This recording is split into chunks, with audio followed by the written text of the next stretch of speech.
በስመ አብ ወወልድ ወመንፈስ ቅዱስ አሐዱ አምላክ አሜን። ዝተፈተኹም ህዝበ ክርስቲያን ከመይ ቀኒኹም፣ ከመይ ውዒልኩም፣ ከመይ ኣምሲኹም? ኣሜን። ስም እግዚአብሔር ኣምላኽና ካብ ኣጽናፍ ዓለም ክሳብ ኣጽናፍ ዓለም ዝኽበረን ዝተመስገነን ይኹን። እሺ ሎሚ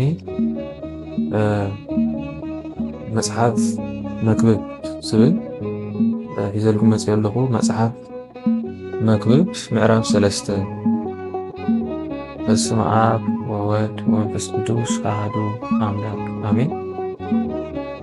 ንኹሉ ዘዘመኑ ኣለዎ፣ ንኹሉ ዘዘመኑ ኣለዎ።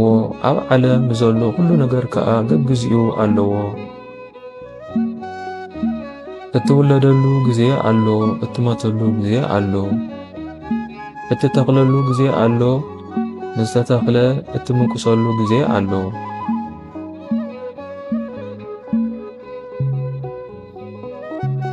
እትቀትለሉ ጊዜ ኣሎ፣ እትሕውየሉ ጊዜ ኣሎ፣ እተፍርሰሉ ጊዜ ኣሎ፣ እትሃንፀሉ ጊዜ ኣሎ። ጊዜ ብኽያት ኣሎ፣ ጊዜ ሰሓቕ ኣሎ፣ ጊዜ ሓዘን ኣሎ፣ ጊዜ ጓሂ ኣሎ። ኣእማን እትድርብየሉ ጊዜ ኣሎ፣ ኣእማን እትእክበሉ ጊዜ ኣሎ፣ እትተሓቃቀፈሉ ጊዜ ኣሎ፣ እትፈላለያሉ ጊዜ ኣሎ። ደሊኻ እትረኽበሉ ጊዜ ኣሎ፣ ደሊኻ እትጽነሉ ጊዜ ኣሎ፣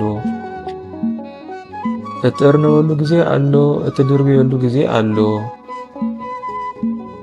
እትቐደሉ ጊዜ ኣሎ፣ እትሰፍየሉ ጊዜ ኣሎ፣ ስቕ እትብለሉ ጊዜ ኣሎ፣ እትዛረበሉ ጊዜ ኣሎ፣ እተፍቅረሉ ጊዜ ኣሎ፣ እትጸልኣሉ ጊዜ ኣሎ። ጊዜ ውግእ ኣሎ፣ ጊዜ ሰላም ኣሎ። ዓይ ሰብሲ ኣብ ክንዲ ጸጉሩ እንታይ ረብሓ ይቕሬታ። ዓያይ ሰብሲ ኣብ ክንዲ ጻዕሩ እንታይ ረብሓ ይረክብ። ኣምላኽ ንደቂ ሰብ ዝሃቦም ከቢድ ዕዮ ረኣኹ። ንኹሉ ጽቡቕ ገይሩ ገግዚኡ ሰሪዑሉ ኣሎ። ሰብ ነቲ ኣምላኽ ካብ መጀመርታ ክሳዕ መወዳእታ ዝገበሮ ግብሪ ምስተውዓሉ እኳ እንተ ሰኣነ ኣምላኽ ንዘለዓለምነት ኣብ ልቢ ሰብ ኣንበሮ። ስለዚ ንኣና ብህይወት ከለና ካብ ምሕጓስን ሰናይ ካብ ምግባርን ዝሕሸና ከምዘይርቦ ፈለጥኩ። እምበኣር ኩልና ክንበልዕን ክሰትን ብኩሉ ፍረ ፃዕርና ክንሕጎስን ይግባኣና። እዚ እውን ውህበት ኣምላኽ እዩ። ቁፅሪ 14 ኣምላኽ ዝገበሮ ኩሉ ንሓዋሩ ከም ዝነብር እፈልጥ እየ። ክውሰኾ ኣይከኣልን እዩ፣ ክንከዮ ኣይከኣልን እዩ። ኣምላኽ ከዓ ሰብ ምእንቲ ክፈርዎ ኢሉ ዝገበሮ እዩ። እቲ ዘሎ ድሮ ዝነበረ እዩ፣ እቲ ዝኸውን ዘሎ ከዓ ድሮ ዝነበረ እዩ። ኣምላኽሲ ነቲ ዝሓለፈ መመሊሱ ከም ዝኸውን ይገብሮ ኣሎ። ምጉዳል ፍትሒ ኣብ ዓለም ቁፅሪ 16 ኣነ እውን ኣብ ዓለም ኣብቲ ቦታ ፍትሕን ቅንዕናን ሓጢኣት ከም ዘለዎ ረኣኹ። ኣነ ብልበይ ኩሉ ነገርን ኩሉ ተግባርን ኣብቲ ዝተመደበሉ ጊዜ እዩ ዝፍጸም እሞ ኣምላኽ ነቲ ጻድቕን ነቲ እኩይን ክፈርዶም እዩ በልኩ። ካብ እንስሳ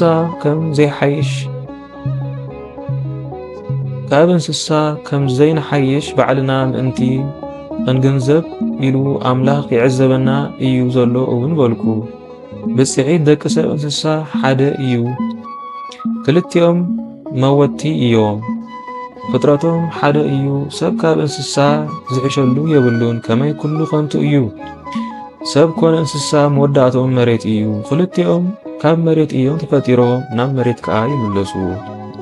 ቁፅሪ 21 እስትንፋስ ደቂ ሰብ ንላዕሊ ከም እትድይብ እስትንፋስ እንስሳ ከዓ ናብ ታሕቲ ምድሪ ከም እትወርድ ከመን የረጋግጽ? ምስ ሞትና እንታይ ከም እንኸውን ኣይንፈልጥን ኢና። ስለዚ እቲ ክንገብሮ እንኽእል ዝበለጸ ነገር ብፍረ ፃዕርና ምሕጓስ እዩ። ግዴና እዚ እዩ። ሰለቓላቱ ስሉስ ቅዱስ ኣቦይ ዝኸበረን ዝተመስገነን ይሁን ኣሜን። ወስብሐት ለእግዚአብሔር ወለወላዲቱ ድንግል ወለመስቀሉ ክቡር